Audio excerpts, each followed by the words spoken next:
Shalom, toujours shalom, la diaspora, ceux-là qu'on appelle communément les Noirs ou les Nègres, les Latinos et les Indiens natifs dispersés, éparpillés dans le cadre de ce monde à cause de nos péchés. Nous nous sommes rebellés en tant que nation contre notre Père, l'Éternel Yahweh, Barachem Yahushai, Barachem Rakakodash, Amar, Alléluia, comme vous le savez, shalom à tous. Béni soit-il pour les siècles des siècles, notre Dieu, le Dieu de nos aïeux, le Dieu d'Abraham, d'Isaac et de Jacob pour les siècles des siècles. Donc, comme vous pouvez déjà le constater, le titre de cette leçon qui va durer un peu longtemps, ça va durer au moins 2 heures, ok, ou un peu plus, ça dépend. Tout dépend de l'Esprit Saint, tout dépend de la volonté de l'Éternel. Nous, on n'a pas le pouvoir, on n'a aucun pouvoir, c'est l'Esprit Saint qui nous guide. Comme vous le savez, c'est Amashia qui opère en nous. Sinon, on ne peut pas le faire. Je ne peux pas le faire. Je ne suis personne. Ok. Ce que je voulais rappeler à tout le monde, c'est ceci. La semaine passée, j'ai édifié là-dessus. C'était la semaine passée, j'ai édifié sur les prophéties bibliques. Chers frères et sœurs, nous vivons dans une période très très critique, très très importante, où ce n'est pas le temps de se saouler. Ce n'est pas le temps de se faire séduire par les politiciens, ok, par la propagande, la télévision, ou bien les feuilletons, les films que vous regardez. Ce n'est pas le temps. Le temps dans lequel nous sommes, c'est de se donner aux prophéties. C'est le temps de veiller. Qu'est-ce qui se passe? De rester éveillé, chers frères et sœurs. Et ce message, nous l'adressons à nos frères et sœurs qui sont dans les Caraïbes, ceux-là qu'on appelle communément les Noirs, ou les Nègres, les Latinos, les Indiens natifs, dispersés et éparpillés dans les 4 coins de ce monde. C'est nous le peuple de Dieu, c'est nous les Juifs, c'est nous les Israélites, selon la Bible, l'histoire et la liste continue. Nous invitons tout le monde à rester serein, s'il vous plaît, chers frères et sœurs, que personne ne vous intimide, que personne ne vous séduise. Et cette vidéo, ce n'est pour effrayer personne, mais au contraire, c'est pour vous exhorter et pour vous donner de l'amour, pour vous rappeler que notre devoir sur cette terre, c'est d'obéir à l'Éternel, de mettre en pratique ses lois et ses commandements. Sans plus tarder, allons, je vais le lire avant qu'on évolue. Allons dans le livre d'Ecclésiaste. Allons dans Ecclésiaste, ok. Ecclésiaste, le chapitre 12 et le verset 13 à 14. Écoutons ce que l'Éternel nous dit à travers qui? Salomon, ok. Ecclésiaste, le chapitre 12 et le verset 13. Fin du discours. Tout est entendu. Crains Dieu et observe ses commandements. Donc vous devez craindre Dieu. Vous les appelez les Noirs ou les Nègres, les Latinos, les Indiens natifs, dispersés dans les 4 coins de ce monde, selon votre père. Selon votre père, ce n'est pas selon votre maman. Ok? Vous devez craindre Dieu Yahweh et observer ses commandements, car c'est là le devoir de tout homme. Car c'est là le devoir de tout homme. Si vous ne le savez pas, commencez par le Torah ou le Pentateuque. Ce sont les 5 premiers livres de la Bible. Les 5 premiers livres de la Bible. Les 5 premiers livres de la Bible. Les 5 premiers livres de la Bible. Les 5 premiers livres de la Bible. Ok? Genèse, Exode, Lévitique, Nombre et Deutéronome. Les 5 premiers livres de la Bible. Le Pentateuque. Sans ça, vous ne pouvez pas comprendre le Nouveau Testament. Ce que vous appelez le Nouveau Testament, où les faux blancs vous ont séduit, vous ont appelé le Nouveau Testament, vous ne pouvez pas le comprendre, à moins que vous allez étudier le Torah. Il faut étudier le Torah et comprendre le Torah avant d'aller dans le Nouveau Testament. Les prophéties sont basées sur le Torah. C'est quoi les prophètes? Ce sont les lois, c'est le Torah. Le prophète, c'est les lois. Ok? Donc il dit, car c'est là le devoir de tout homme. C'est le devoir de tout homme, homme et femme. C'est le devoir, la crainte de Dieu et la mise en pratique des lois, de ses lois et de ses commandements. Car Dieu, Yahweh, ok, amènera un jugement. Donc, ce ne sont pas vos policiers, ce n'est pas la Cour pénale internationale, ce ne sont pas vos présidents, vos premiers ministres. Non, eux, ils n'ont aucun pouvoir. Ok, on va continuer. Car Dieu emmènera, l'Éternel Yahweh, un jugement, toutes les actions de l'homme. Comment il va le faire? Il va utiliser le Torah, la Bible.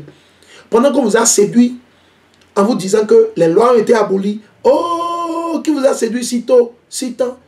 le christianisme et l'islam.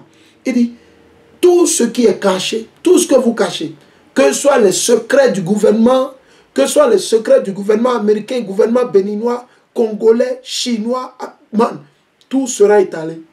C'est là que c'est bon. Ok? Tout ce qui est caché, donc tout ce que vous cachez, quand vous allez au conseil des ministres, quand vous... Non, Dieu, il entend tout. Tout est écrit déjà. C'est là que c'est bon. Il faut cacher ça aux hommes, mais vous ne pouvez pas cacher ça à Dieu. Non! Dites à vos politiciens qu'ils ne peuvent pas cacher ça à Dieu. Tout est écrit, tout ce qu'ils font. Et ils vont payer. Ils vont payer tout ce qu'ils font. C'est là que c'est bon. C'est là que nous bénissons l'Éternel. Ah. Parce qu'ils se disent qu'ils vont échapper. N'est-ce pas? Tout ce qui est caché, que ce soit bien ou mal. Que ce soit bien ou mal. Je pensais qu'on pouvait cacher certaines choses. Ah, ce sont des fichiers secrets. On ne veut pas que le gouvernement nigérien entende. On ne veut pas que le gouvernement camerounais entende. Non, non. Il n'y a rien de caché, ok? Mieux vaut tout faire devant le peuple, tout le monde. Là, vous n'avez pas à vous. Genre, vous ne vous sentez pas coupable. Ok? Donc voilà, on va commencer avec ça. Allons, nous sommes partis dans le livre d'Amos. Nous allons faire quoi? La mise à jour. Comme vous faites la mise à jour de vos téléphones, nous allons faire la mise à jour des prophéties. Ok, des conflits, tout ce qui se passe dans le monde. Il y a pas mal de choses qui se passent. Il y a les fusillades par-ci, les tremblements de terre, les ouragans, tsunamis. Ok, il y a la guerre, rumeurs de guerre. Ok, les guerres se préparent à gauche et à droite, au nord, au sud. Man. Les frères s'entretuent, les avortements par-ci, par-là, l'adultère. Ok, l'homosexualité à grand nombre. Man. On va toucher les prophéties. Alors nous allons partir dans Amos le chapitre 5. Nous allons commencer avec Amos le chapitre 5. Amos le chapitre 5 et le verset 18. Malheur à ceux qui soupirent après le jour de Yahweh. Beaucoup de nos frères et sœurs qui vont à l'église, ceux-là qui se disent qu'ils sont musulmans, ils sont chrétiens, ils se disent, oh oui, on attend la venue de Dieu, on attend la venue de Jésus-Christ, le jour de jugement, blablabla. Ok, c'est la question, il dit, malheur. Malheur à vous parce que vous n'obéissez pas à Dieu, vous ne mettez pas en pratique les lois et les commandements de Dieu. Vous mangez toujours le porc, vous mangez toujours l'escargot, les rats, vous commettez toujours l'adultère, vous couchez avec les femmes pendant que vous mentez à votre femme, que vous allez au boulot, vous sortez, vous tournez votre moto, votre voiture, et vous allez commettre l'adultère dans les hôtels, dans les motels, dans les chambres climatisées, par-ci, par-là. Je parle de vous, vous savez. Vous qui le faites, vous savez. Qui se sent mauvais se mouche. Vous volez l'argent du peuple. Vous volez de l'argent, comment on dit, des institutions étatiques. Vous prenez l'argent, vous transformez ça et vous achetez les autres sociétés étatiques. Vous prenez les sociétés de l'État, vous donnez ça comment on dit, aux Blancs, vous donnez ça aux Belges, vous donnez ça, et la liste continue. L'Éternel, il arrive. C'est de vous que nous parlons. Oh, really? Malheur à ceux qui soupirent après le jour de Yahweh. Que sera-t-il pour vous? Le jour de la Mashiach, là, le jour de Dieu, là, que sera-t-il pour vous les chrétiens et vous les musulmans? Vous n'êtes pas prêts. Vous n'êtes pas encore prêts. Même nous qui sommes dans la vérité, là, on ne dit même pas encore que nous sommes prêts. On travaille quotidiennement, chaque jour. On ne peut pas dire qu'on est totalement prêt. Ok, on ne peut pas dire que nous sommes totalement. Mais certains d'entre vous, dans le christianisme, vous êtes tellement égosillés, ou bien je ne sais pas, vous êtes tellement, vous pensez que vous êtes fort, que vous êtes chrétien, vous avez une grosse croix à votre cou, vous marchez, certains d'entre vous, vous allez vous laver, et comment on dit, la bouche, le nez, les yeux, les pieds 8 fois par jour, pensant que ouais, vous servez Dieu. Non. En anglais, on le dit, il dit no, no, no, no. On va continuer. Il dit, que sera-t-il pour vous? C'est la question. Le jour de Yahweh, que sera-t-il pour nos frères chrétiens? Ceux-là qui ont fait confiance aux pasteurs, aux politiciens, aux présidents pour les sauver. Le jour de l'Éternel, quand sera-t-il pour vous? Examinez-vous. Sur cette vidéo, nous vous invitons à vous examiner. Le jour de l'Éternel, certains d'entre vous, vous êtes pressés de voir le jour de l'Éternel. Êtes-vous prêts? Êtes-vous réellement prêts spirituellement? Spirituellement, êtes-vous prêts? Vous êtes déjà repentis? Vous êtes renés à nouveau? Vous avez abandonné le christianisme, l'islam, le voodoo, les gris-gris, le mensonge, l'adultère, le vol, la corruption, la haine. abandonné ça. L'idolâtrie. Célébrer les joyeux anniversaires, joyeux anniversaires, joyeux anniversaires, joyeux. Non. On va le dire. Que sera-t-il pour vous le jour de Yahweh? C'est la question que l'Éternel nous pose. Le jour de l'Éternel, que sera-t-il? On va voir. Il sera ténèbres et non lumière. C'est ce que l'Éternel dit. Son jour sera ténèbres pour les pécheurs, les menteurs, les renégats, ok, les insensés, les sots, les niais, les voleurs, les bandits, les malfrats, les anarcheurs. C'est ce qui va se passer. Ce sera un jour de ténèbres, de mort, malheur, destruction, le feu. Que vous allez faire? Vous voulez le jour de l'Éternel? Il va vous le donner. Il dit, il sera ténèbres et non lumière.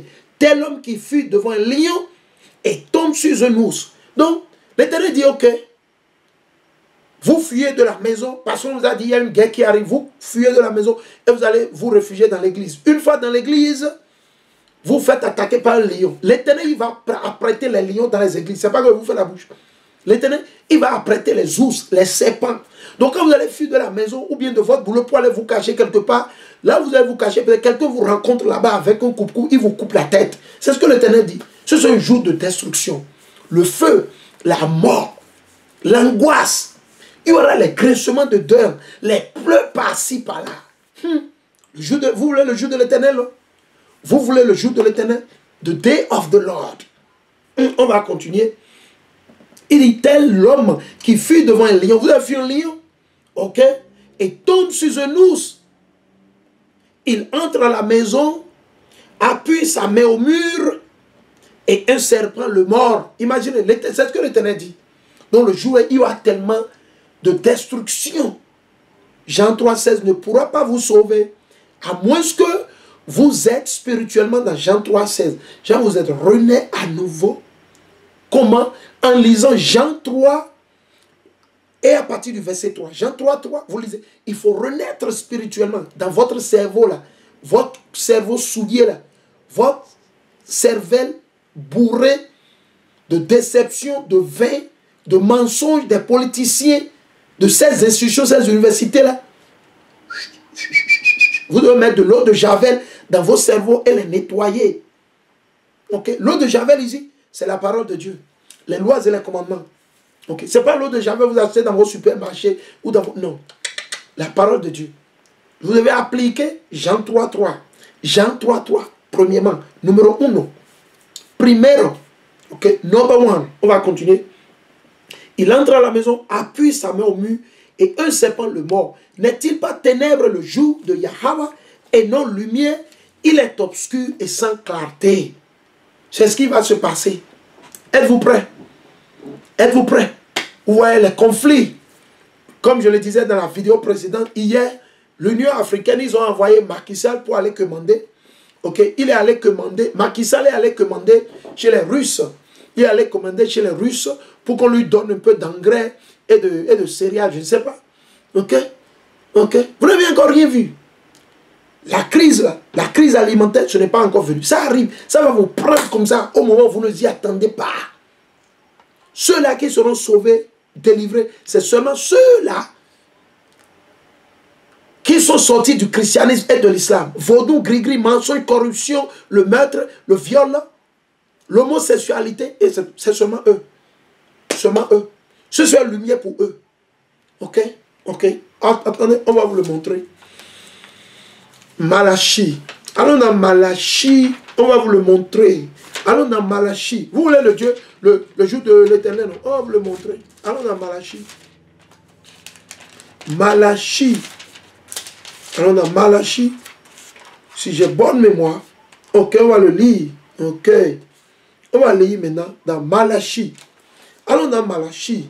Ok. Malachie, le chapitre 3, et on va lire à partir du verset 17. Ok. On va même lire à partir du verset 16. Alors ceux qui craignent, non, même, on va même lire plus que ça. Alors, Malachie, le chapitre 3 et le verset 15. Maintenant, nous en sommes à déclarer heureux les arrogants.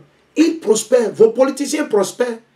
Vos politiciens un corrompu, menteur, voleur, brigand, renégat, il prospère. Ok, certains d'entre vous, ils sont vos oncles, ils sont vos parents, ils sont vos cousins. Non, on s'en fout de vos émotions, de vos sentiments. Ça n'engage que vous. Ok? Ça n'engage que vous. Ok? Ça n'engage que vous.